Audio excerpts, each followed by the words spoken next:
Morning everybody. इस video में हम पढ़ेंगे Jammu and Kashmir land revenue act 1996 संबत 1996 और एडी 1939।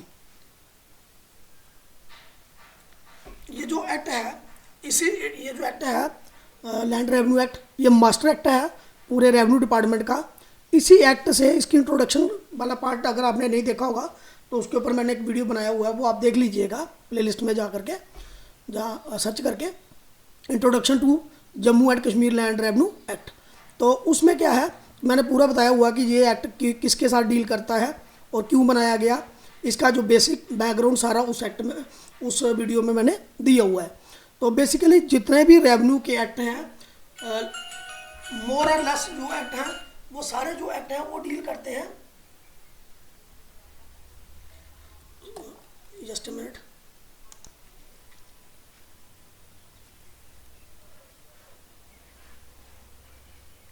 इस वीडियो में हम बात करेंगे लैंड रेवेन्यू एक्ट की। तो लेट अस स्टार्ट।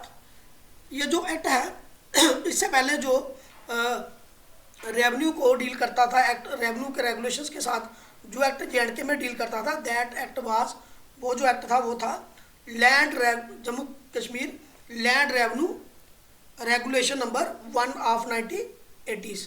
तो ये डील करता था उससे पहले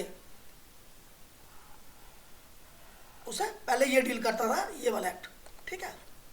तो किसे, लैंड रेवेन्यू एक्ट से। जब ये एक्ट लैंड रेवेन्यू एक्ट जो हम पढ़ रहे हैं 1996 संबत 1996 वाला, जब ये एक्ट आया तो उसके बाद क्या हुआ, बाकी ये जो एक्ट था दूसरा वाला land revenue regulation number 1 of 1980, ये क्या हो गया, पूरे तरीके से ख़त्म हो गया, ठीक।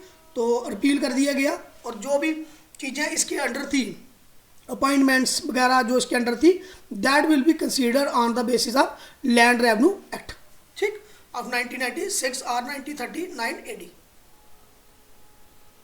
तो मेरा कहने का मतलब ये है कि ये जो लैंड रेवेन्यू एक्ट के पहले जो एक्ट था, दैट एक्ट वाज एक्चुअली, वो कौन सा एक्ट था पहले ये वाला एक्ट था, Jammu Kashmir land revenue regulation number 1 of 1980। पहले ये एक्ट लगता था जम्मू कश्मीर में। जब ये एक्ट आया उस वजह से ये वाला एक्ट जो पहले वाला एक्ट जो था वो रिपील हो गया, ख़त्म हो गया, ठीक। तो उसके तहत, उस एक्ट के तहत जो भी अपॉइंटमेंट्स वगैरह थी तो वो मानी जाएंगी, अब किसके एक्ट के अंडर ही मानी जाएंगी, 1996 वाले 1939 AD वाले एक्ट के तहत। तो ये जो एक्ट है इसको, क्योंकि 1939 में उस समय भारत आज़ाद नहीं था, उस समय किसका रूल था, महाराजा का रूल था। कहाँ पे, JNK में। JNK was princely state at that time, तो महाराजा का रूल था उसमें। तो महाराजा बहादुर ने उस टाइम पे इस कानून को जो है अपना असेंट दिया, अपना असेंट 15 जुलाई 1939 को, 15 जुलाई 1939 को अगर हम कहें तो जाफर 1996 भी कह सकते हैं, संबत जो दूसरी वो होती है, डेट होती है, ठीक है, जिसको हम विक्रमी भी कहते हैं, विक्रमी 1939, ठीक है। तो उसके बाद क्या हुआ, और जो पब्लिश हुआ जो गवर्नमेंट JNK गवर्नमेंट की गजट में, वो कब हुआ, 29 ऑफ भादो देसी जो होते हैं 1996 में, ये क्या हुआ, 1996 में ये पब्लिश हो गया, ठीक है। तो गवर्नमेंट गजट में पहले इसको असेंट जो मिला, जो महाराजा का असेंट मिला, महाराजा के जो सिग्नेचर हुए वो हुए 15 जुलाई 1939 को, ठीक है। तो उसके बाद ये एक्ट हमारा जम्मू कश्मीर जो लैंड रेवेन्यू एक्ट है ये वर्किंग में आ गया। तो we will discuss about this act thoroughly, काफ़ी वीडियो बनेंगे उसके ऊपर। तो मैं लंबे वीडियो नहीं बनाऊंगा, थोड़े छोटे छोटे वीडियो बनाऊंगा ताकि आपको देखने में उसको बोरियत ना हो, और उस वजह से छोटे वीडियो बनाऊंगा। तो let us start with Jammu Kashmir land revenue act 1996 Samvat और 1939 AD। तो kindly like share subscribe my channel, let us learn with Raman Atri के नाम से चैनल है, तो इसको ज़रूर करिएगा share, like share and subscribe. तो let us move further. Similar है, ये भी इंट्रोडक्शन ही है, इसमें भी सेम ही लिखा हुआ मैंने कि कब असेंट मिली इस एक्ट को, ठीक है, कब इस एक्ट को क्या मिली, असेंट मिली। तो असेंट मिली है ये 15 जुलाई को, ठीक। और किसको रिप्लेस किया इसने रिप्लेस किया land revenue act, land revenue regulation number 1 of 1980, इसकी जगह पे ये नया एक्ट बना। अब क्या है, जो लैंड रेवेन्यू एक्ट जो है इसका चैप्टर 1 जो है, चैप्टर 1 डील प्रीलिमिनरी बेसिक चीज़ों के साथ डील करता है। तो सबसे पहले जो सेक्शन 1 है इसकी, वो कहती है कि टाइटल क्या होगा इस एक्ट का, टाइटल, एक्सटेंट और कमेंसमेंट। ऑटोमेटिकली टाइटल हमने देख लिया, इस एक्ट को हम बोलेंगे Jammu Kashmir land revenue act 1996। 1996 से कंफ्यूज मत होना, ये 1996 संबद्ध वाला है। तो अगर हम अपना एडी देखें आफ्टर डेथ जो हमारी आजकल जो चल रही है, तो एडी जो उसके मुताबिक ये 1939 होगा। क्या होगा, 1939 होगा। तो ठीक है, उसके मुताबिक ये 1939 वाला एक्ट होगा, 1939, राइट। तो इट एक्सटेंड टू द, अब दूसरा पॉइंट है, पहला था टाइटल, टाइटल इसका हो गया, इस एक्ट को क्या बोलेंगे, Jammu Kashmir land revenue act बोलेंगे, ठीक। उसके बाद एक्सटेंड किसका, ये जो एक्ट था it extended to whole of the Jammu Kashmir state. उस समय की जो arrest by Jammu Kashmir state थी, ठीक है, जिसमें अभी हमारी जो स्टेट है, now our state is bifurcated into 2 UTs, that is Jammu Kashmir, UT of Jammu Kashmir and UT of Ladakh. तो उस समय अरेस्ट बाय जो हमारी स्टेट है जम्मू कश्मीर स्टेट, तो उस समय ये एक्ट पूरी स्टेट को लगा, ठीक है। It shall come in to force on, जिस डेट को गवर्नमेंट गजट में पब्लिश हुआ उस डेट से ये एक्ट शुरू होगा। नेक्स्ट इज सेक्शन 2 क्या कहती है कि ये जो जम्मू कश्मीर, क्या जम्मू कश्मीर पहले जो था ये act, Jammu Kashmir land revenue regulation जो था 1980, ये रिपील हो गया, ठीक है। इसके जो ये इसमें जो चीज़ें थी वो क्या होगी, रिपील। लेकिन उसमें जो अपॉइंटमेंट्स थी, असेसमेंट्स थी, ट्रांसफ़र वगैरह जो नोटिफिकेशन निकले हुए थे, जो लीज ग्रांट हुई थी, जहाँ रिकॉर्ड ऑफ राइट जो, यानी कि जो जमाबंदी गिरदावरी जो डॉक्यूमेंट बनाने थे, है ना, जमाबंदी जो रिकॉर्ड राइट मतलब नए बंदोबस्त करना, उसके बाद मिसल की ईद बनानी, ये चीज़ें जो भी की जाएंगी तो उस एक्ट के तहत जो की जाती थी, अब माना जाएगा वो चीज़ें किसके तहत की होंगी, लैंड रेवेन्यू एक्ट 1939 एडी और 1996 संबद्ध। तो उसके जो भी उसके अंडर चीज़ें थी तो वो किसके अंडर आ जाएंगी, अब इस एक्ट के अंडर आ जाएंगी। अरबी वाला इतना ज़रूरी नहीं है आपके लिए। तो नेक्स्ट इज, अब आ जाता है इसमें सेक्शन 3 जो है इसकी, वो सेक्शन 3 जो इसकी किसकी, लैंड रेवेन्यू एक्ट की सेक्शन 3 जो है ये प्रोवाइड करता है किसके लिए, सेक्शन 3 जो है ये देता है क्या, डेफिनेशन है कुछ, ठीक। फॉर एग्जाम्पल स्टेट, पहली डेफिनेशन है स्टेट, ठीक। स्टेट को हम कहते हैं, महाल कहते हैं रेवेन्यू की लैंग्वेज में, जिसको आप विलेज कह सकते हो, गांव कह सकते हो। वो एक ऐसा एरिया होता है जिसके लिए सेपरेट रिकॉर्ड ऑफ राइट, जब बंदोबस्त होता है, सेटलमेंट होता है, तो उसके लिए एक सेपरेट रिकॉर्ड ऑफ राइट, यानी कि उसको बोलते हैं मिसलकीत। क्या बोलते हैं, रिकॉर्ड ऑफ राइट, बंदोबस्त के बाद जो बनता है उसको हम क्या बोलते हैं, मिसल हकीयत, ठीक है, मिसलकीत बनती है। तो जिस एरिया की मिसलकीत होगी तो उसको एक अलग से विलेज माना जाएगा, ठीक। जहाँ हम ऐसा कह सकते हैं जिसका अपना लैंड रेवेन्यू, जिसका अपना लैंड रेवेन्यू जो है अलग से कैलकुलेटेड होगा, दैट इज कॉल्ड, उसको हम क्या कहेंगे स्टेट। जहाँ एक गांव बोलेंगे, जहाँ महाल बोलते हैं लैंग्वेज की टर्म में, तो मोज़िया भी बोला जाता है उसको लैंग्वेज की टर्म में, रेवेन्यू की टर्म में, सॉरी। लैंड, ज़मीन क्या है, अब ये जो है ये डेफिनेशन देता है ज़मीन की डेफिनेशन। तो ज़मीन की जो डेफिनेशन है, ज़मीन को रेवेन्यू की लैंग्वेज में, महकमा माल की लैंग्वेज में लैंड को अराजी भी कहा जाता है, ज़मीन भी कहा जाता है, ठीक है। तो means land which is occupied or has been let for agriculture purpose, वो वाली ज़मीन, वो वाली अराजी जो किसके लिए रखी गई हो, एग्रीकल्चर पर्पस के लिए रखी गई हो, जहाँ कुछ और रिलेटेड वर्क के लिए रखी गई हो, एजुकेशन मतलब इसके एग्रीकल्चर के, खेती बाड़ी के रिलेटेड, जैसे पास्चर हो गया, जानवर चराने के लिए जगह, जहाँ कोई ऐसी बिल्डिंग्स जो जानवरों को बांधने के लिए बिल्डिंग, या खेती बाड़ी से रिलेटेड जो बिल्डिंग्स बनाई जाती हैं, स्ट्रक्चर बनाए जाते हैं, है ना। और कुछ ऐसी ज़मीनें जिसके ऊपर पेड़ पौधे हों, ठीक, और कुछ ऐसी ज़मीनें जो फील्ड फ्लोटिंग ओवर, पानी पर तैरने वाले खेत जो कह सकते हो आप उसको, उनको, वो भी इसमें आते हैं। जंदरगार्ड्स भी इसमें आते हैं। तो जंदरगार्ड जो है, ठीक, जंदरगार्ड क्या होता है, पानी चक्की होती है जो पानी की मदद से चलती है, क्या, गेहूं वगैरह पीसने के लिए ओल्डन टाइम में यूज़ होती है, अभी भी कहीं कहीं यूज़ होती है, ठीक है। वो ग्राड किसके लिए यूज़ होते हैं, पानी का फ्लो यूज़ करके, उससे क्या होता है, गेहूं जहाँ मक्की वगैरह पीसने के काम आते हैं, आटा बनाने के काम आते हैं ये जंदरगार्ड्स, जो आजकल की लेटेस्ट अलग चक्कियाँ हैं। पहली वाली चक्कियाँ ग्राड जो है वो पानी की मदद से चलते थे, ठीक है। तो उसके बाद लेकिन ज़मीन में वो वाली जगह नहीं आएगी जो किसी गांव में आबादी दी हो, जहाँ पे क्या बनी हो, बिल्डिंग्स बनी हुई हो, ठीक है।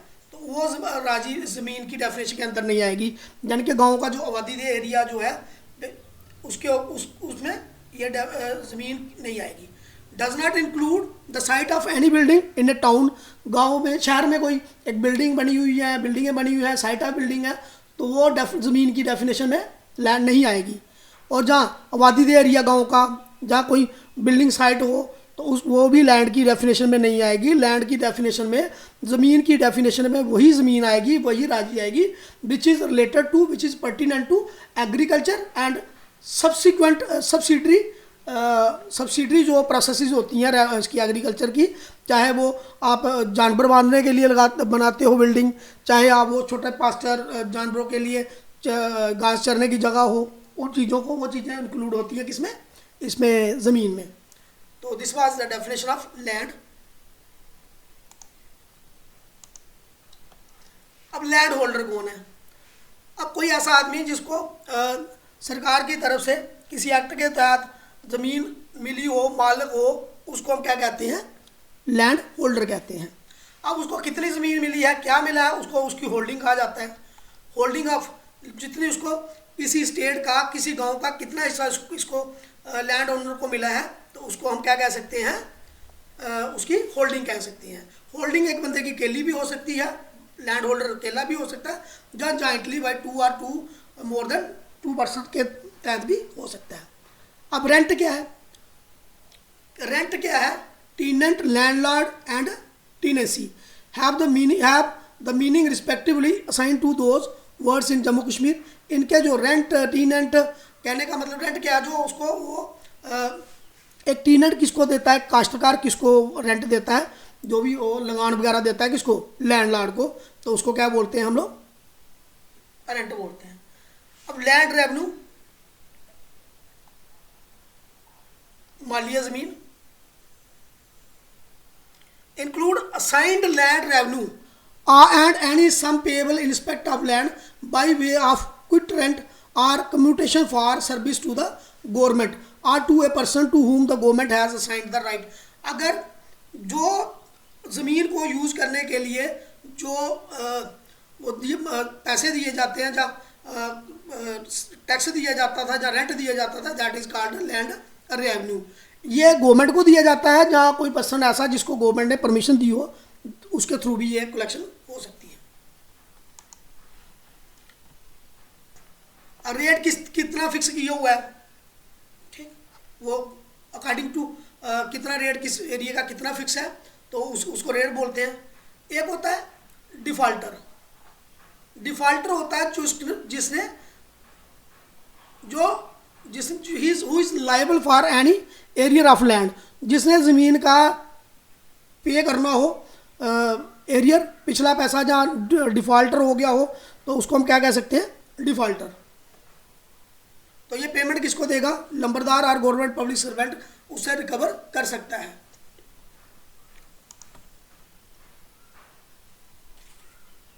उसके बाद इसमें हम देखेंगे मेन चीज जो है विलेज अफसर। तो विलेज ऑफिसर कौन होता है? 11th है ये होगा नंबरदार। रेवेन्यू ऑफिसर एक्ट की तहत जो भी ऑफिसर रेवेन्यू के सारे ऑफिसर इसमें आते हैं। माफीदार क्या होता है? माफीदार वो होता है जिसको किसी एरिया के लिए उसको माफ़ किया गया हो, क्या लैंड रेवेन्यू उसको माफ़ किया गया हो, दैट पर्सन इज कॉल्ड माफीदार। ठीक। उसके बाद एक चीज़ इंपॉर्टेंट इसमें और है, सर्वे। सर्वे मार्क, विलेज की जो बाउंड्री होती है उसको क्या बोलते हैं? Survey mark. और डेट ऑफ रेगुलर अपॉइंटमेंट जो सेटलमेंट जो होती है it is done by the government as per the notification. जैसे गवर्नमेंट बाज़ेब समझे उसी हिसाब से गवर्नमेंट जो है वो नोटिफिकेशन निकालती है और सेटलमेंट फिक्स होती है। सेटलमेंट मतलब बंदोबस्त। अब क्या है, सेक्शन 4 जो है सेक्शन 4 जो है इसकी लैंड रेवेन्यू एक्ट की, ये वो वाली ज़मीन है जिसके ऊपर कुछ ऐसी ज़मीन है जिसके ऊपर लैंड रेवेन्यू एक्ट नहीं लगता है। ठीक है। तो exclusion of certain land from the operation of act.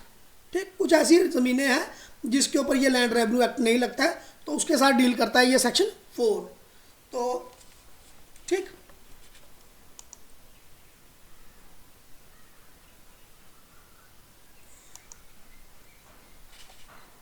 अब हमारा जो मेन शुरू होता है ये part, that is chapter 2 revenue officers. ठीक। सेक्शन 5 रेवेन्यू ऑफिसर की। ठीक है। तो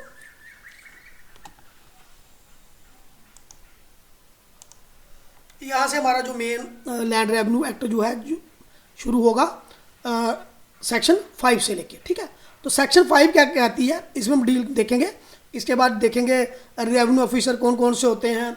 ठीक है। तो a person on who power are conferred under sub section 4, वो वाला रेवेन्यू ऑफिसर, वो वाला आदमी जिसको पावर्स मिली होंगी सब सेक्शन 4 के तहत, shall exercise these powers within such local limit in such classes of cases as the government may direct and except as otherwise directed by the government shall for all purpose connected with the exercise thereof be declared to be financial commissioner। ठीक है। क्या होगा, सबसे पहले जो revenue officers की hierarchy में सबसे पहले अपर नेम जो होता है वो किसका होता है? एफसी, फाइनेंशियल कमिश्नर, एफसी साहब का होता है। ठीक है। उसके बाद नंबर 2 आ जाते हैं डिविजनल कमिश्नर। ठीक।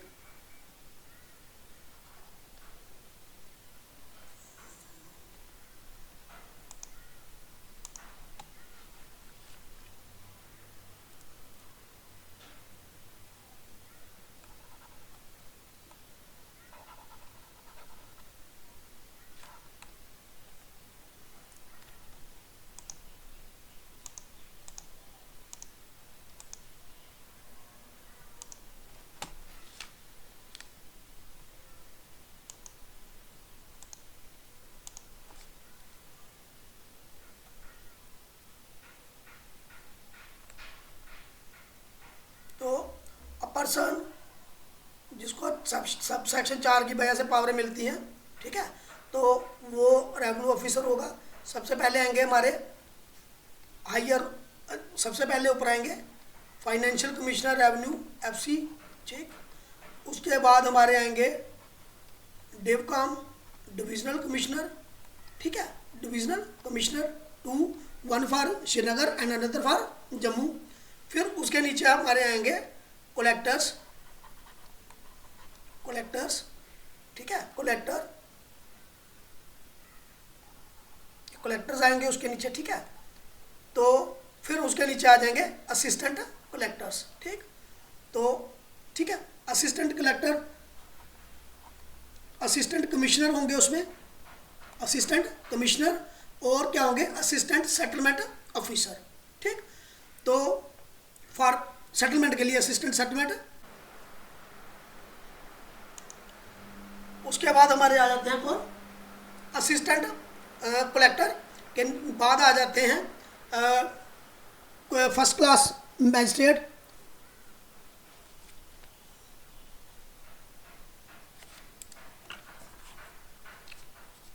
असिस्टेंट, ठीक है। तो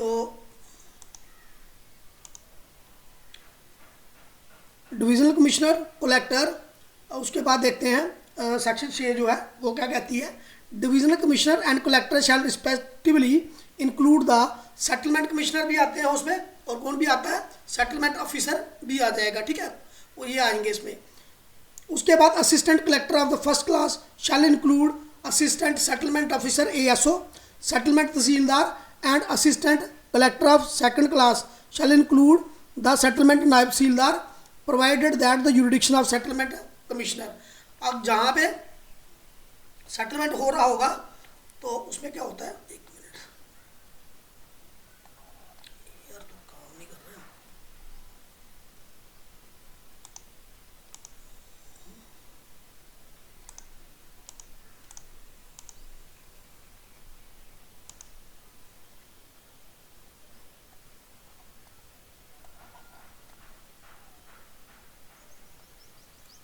पहले होंगे, एक मिनट,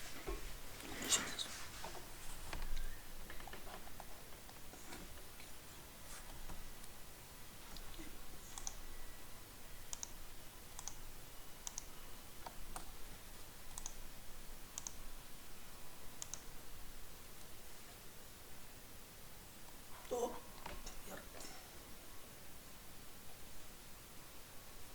क्या हो रहा भाई तुझे,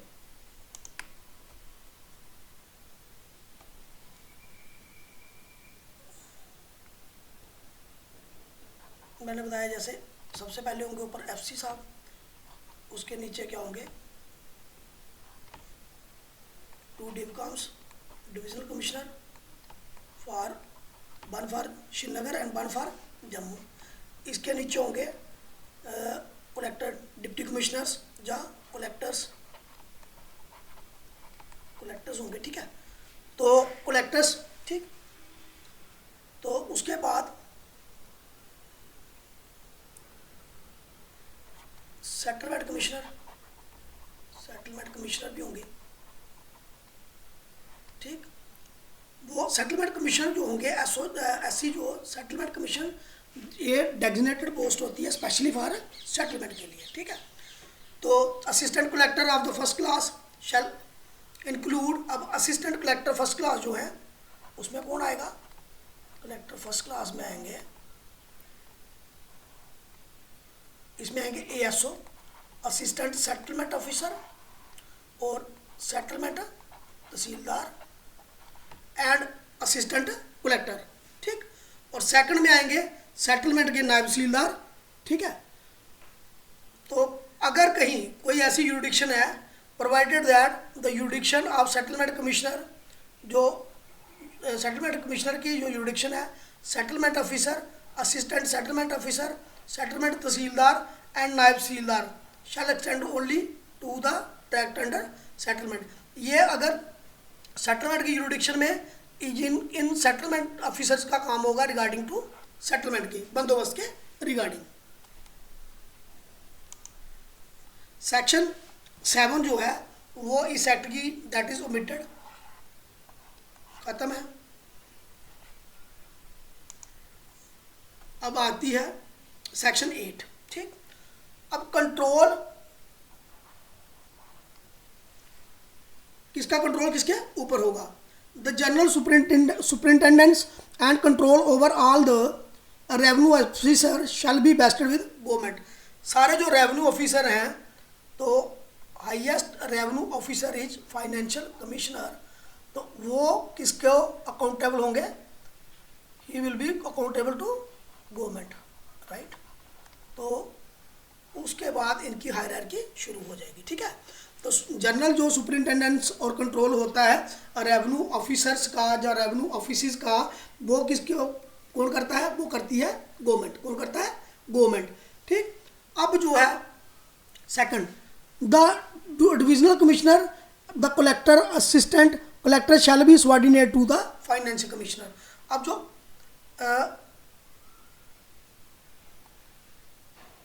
अगर हम बात करें अब एफसी साहब के नीचे कौन होगा, डिवकाम भी इनके नीचे होंगे।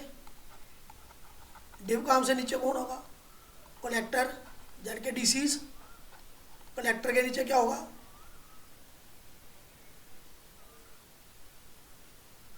असिस्टेंट कलेक्टर्स, है ना, असिस्टेंट कलेक्टर्स, जिसमें आपके एसीआर एसडीएम्स वगैरह आएंगे, तहसीलदार, नायब तहसीलदार, ये भी आएंगे।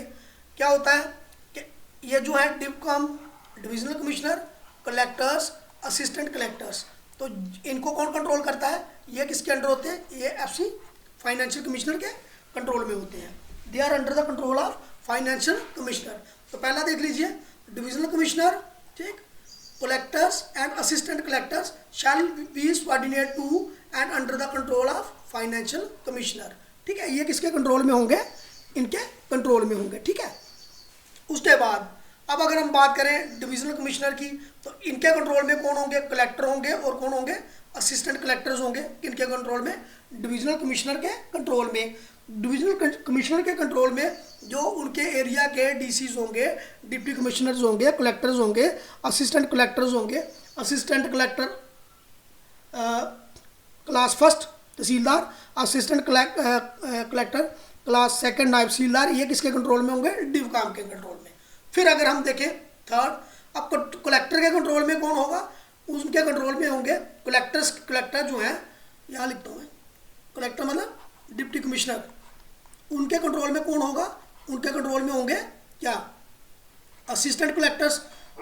असिस्टेंट कलेक्टर में आपके कौन आएंगे, एसीआर्स, एसडीएम्स, और असिस्टेंट कलेक्टर फर्स्ट क्लास, उसमें आपके तहसीलदार आएंगे। असिस्टेंट कलेक्टर नायब तहसीलदार, वो भी डीसीज के अंडर आ जाते हैं। ठीक है, ये तरीका होता है पावर का, hierarchy of power between different revenue officer के बीच में। तो ये कंट्रोल डील करता है कौन सी section, section 8। Next is we were discussing revenue act. तो नेक्स्ट हमारी जो है वो थी, नेक्स्ट सेक्शन इज सेक्शन 9। तो नेक्स्ट ये जो सेक्शन 9 है, ये कहती है कि पावर जो होती है रेवेन्यू ऑफिसर के बीच में डिस्ट्रीब्यूट जो होती हैं, वो किस तरीके की होती हैं। तो सबसे पहले फाइनेंशियल कमिश्नर की जैसे हमने बात की, तो financial commissioner is for whole UT. तो पहले स्टेट के लिए था, अब वो पूरी यूटी के लिए फाइनेंशियल कमिश्नर, उनके पास पावर्स होती हैं। डिवकाम्स जो है 2 हैं। डिवकाम 1 किसके लिए है, एक श्रीनगर के लिए, तो एक जम्मू के लिए। ठीक है, तो श्रीनगर वाले श्रीनगर को कंट्रोल करेंगे और जम्मू वाले जम्मू को कंट्रोल करेंगे। अकॉर्डिंगली अगर हम देखें, उसके बाद नेक्स्ट हमारे आते हैं डीसीज, जहाँ डिप्टी कमिश्नर, जहाँ कलेक्टर्स। ठीक है, तो जहाँ उनको हम डीडीसी भी बोलते हैं, डिस्ट्रिक्ट डेवलपमेंट कमिश्नर। तो 9 एंड 3rd टाइप गवर्नमेंट जो सिस्टम है, उसमें थोड़ा सा डीडीसी का सेपरेट हो गया है। तो उसके बाद डीसी को हम डिप्टी कमिश्नर, कलेक्टर और डीएम, डिस्ट्रिक्ट मजिस्ट्रेट भी बोलते हैं। ठीक है, तो इनके कंट्रोल में रहेगा कौन, डीसीज के कंट्रोल में पूरी डिस्ट्रिक्ट रहेगी। उनकी जो पावर है वो विद इन डिस्ट्रिक्ट, पूरी डिस्ट्रिक्ट के अंदर होंगी। उसके बाद आ जाएगी जो हमारे रेवेन्यू के होते हैं, एसीआर्स। एसीआर्स असिस्टेंट कमिश्नर रेवेन्यू। तो ये है असिस्टेंट कमिश्नर रेवेन्यू, ये भी पूरी डिस्ट्रिक्ट को कंट्रोल करते हैं। तो इनके साथ साथ सब्सिडरी होते हैं एसडीएम्स, सब डिवीज़न मजिस्ट्रेट। तो सब एसडीएम जो होते हैं वो अपनी सब डिवीज़न को कंट्रोल करते हैं। After that comes the turn of tehsildar. Tehsildar जो है वो कंट्रोल करता है अपनी तहसील को। ठीक, उसके बाद नेक्स्ट रेवेन्यू ऑफिसर इज नायब तहसीलदार, वो कंट्रोल करता है अपनी नियाबत को और may be whole of the tehsil also. ठीक है, इन सम केसेस। तो नायब तहसीलदार जो है, अगर नायब तहसीलदार कंट्रोल करता है अपनी नियाबत को। These are the jurisdictions of revenue officer.